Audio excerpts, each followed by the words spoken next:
حضرت ابو موسیٰ اشعری رضی اللہ تعالیٰ عنہ سے روایت ہے کہ رسول اللہ صلی اللہ علیہ وسلم نے فرمایا، قرآن مجید کو ذہن میں محفوظ رکھنے اور یاد رکھنے کا اہتمام کرو، کیونکہ قسم ہے اس ذات کی جس کے ہاتھ میں میری جان ہے، یہ ذہن سے نکلنے کے لیے اسی طرح بلکہ اس سے بھی زیادہ جلدی کرتا ہے جس طرح بندھے ہوئے اونٹ رسی توڑ کر بھاگنے کی کوشش کرتے ہیں۔ مراد یہ ہے کہ اگر آدمی قرآن مجید کو یاد کرنے کے بعد اسے یاد رکھنے کی فکر نہ کرے تو یہ آدمی کے ذہن سے اس طرح فرار ہوتا ہے جس طرح اونٹ رسی توڑ کر بھاگنے کی کوشش کرتا ہے۔ اس کی وجہ یہ ہے کہ انسان کا نفس قرآن مجید کو اس وقت تک قبول نہیں کرتا جب تک کہ انسان اسے پوری ارادی قوت کے ساتھ قرآن کو قبول کرنے اور ذہن نشین کرنے پر مجبور نہ کرے۔ اگر یہ اہتمام نہ کیا جائے تو وہ قرآن مجید کو بھلا دینے اور اس سے نکل بھاگنے کی کوشش کرتا ہے، کیونکہ اس کے اندر یہ کمزوری موجود ہے کہ وہ قرآن کی عائد کردہ پابندیوں سے نکلنا چاہتا ہے۔ اس لیے فرمایا کہ قرآن کو یاد کرنے کے بعد اسے ذہن میں محفوظ رکھنے کی کوشش کرو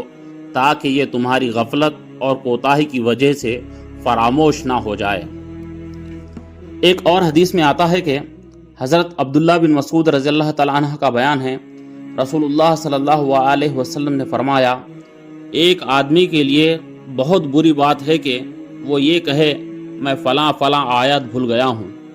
اصل بات یہ ہے کہ وہ اسے اس کی غفلت کی بنا پر بھلا دیا جاتا ہے۔ قرآن کو یاد رکھنے کی کوشش کرو، کیونکہ وہ لوگوں کے سینوں سے اونٹوں سے بھی بڑھ کر نکل بھاگنے کی کوشش کرتا ہے۔ یہاں بھی وہی چیز دوسرے پیرائے میں بیان کیا گیا ہے۔ فرما گیا ہے کہ کسی شخص کے لیے قرآن مجید کو یاد کرنے کے بعد بھلا دینا بہت بری بات ہے۔ اس کا بھول جانا دراصل اس بات کی علامت ہے کہ اس نے قرآن کی پرواہ نہیں کی اور اسے یاد کرنے کے بعد اس کی طرف توجہ نہیں دی۔ اب چونکہ وہ اللہ تعالیٰ کے کلام کی طرف سے بے نیاز ہو گیا تھا، اس لیے اللہ تعالیٰ بھی اسے بھلا دیتا ہے۔ وہ اپنا کلام ایسے آدمی کے پاس رکھنا پسند نہیں کرتا جو اس کا قدر شناس نہ ہو، اس لیے فرمایا کہ قرآن کو یاد رکھنے کی کوشش کرو اور یاد کرنے کے بعد اسے بھلا نہ دو۔ قرآن کو یاد رکھنے کی مثال اللہ کے رسول صلی اللہ علیہ وسلم دیتے ہوئے فرماتے ہیں کہ حضرت عبداللہ بن عمر رضی اللہ تعالیٰ عنہ نبی صلی اللہ علیہ وسلم کا یہ ارشاد نقل کرتے ہیں کہ قرآن یاد کرنے والے کی مثال اس شخص کی سی ہے جس کے پاس بندھے ہوئے اونٹ ہو۔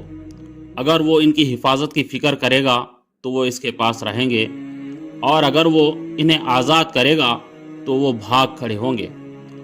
حضرت ابو موسیٰ اشعری رضی اللہ تعالیٰ عنہ، حضرت عبداللہ بن مسعود رضی اللہ تعالیٰ عنہ اور حضرت عبداللہ بن عمر رضی اللہ تعالیٰ عنہ سے یہ تین مختلف روایتوں میں ایک ہی جیسا مضمون الفاظ کے کچھ تغیر کے ساتھ بیان ہوا ہے۔ اس سے معلوم ہوتا ہے کہ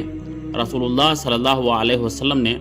مختلف موقعوں پر یہ بات لوگوں کو ذہن نشین کرائی ہے کہ جتنا قرآن کو یاد کرو اسے یاد رکھنے کی کوشش بھی کرو۔ اگر اسے بار بار تکرار کے ذریعے سے ذہن میں محفوظ رکھنے کی کوشش نہیں کرو گے تو یہ تمہارے ذہن سے نکل جائے گا۔